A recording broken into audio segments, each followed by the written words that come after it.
Dis vroegoggend en Wits is weer oop. Terwyl sommige hulle klas toe haas, hou ander aan om te betoog.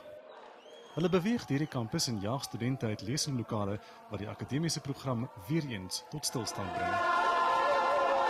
I actually finished my payments. I paid for the full year and now I feel like it's going to go down the drain because nothing's happened. We don't know what's going to happen next and I don't want that to happen because it's unfair on my parents because they've already paid for the year and now it's just going to go to waste. Maar betogers het net een doel voor oë. The only time we're going to be returning back to class is when there is free education. Die polisie beweeg in en neem oproeriges in hegtenis. I'm very clear on what I do and what I say. Well, you should know better, but why policemen always making stupid mistakes? Betogers het toestemming gehad om buite die groot saal byeen te kom. Maar toe hulle die saal probeer binnegaan, breek pandemonium uit. Hierna verskuif die veldslag na die strate van Braamfontein.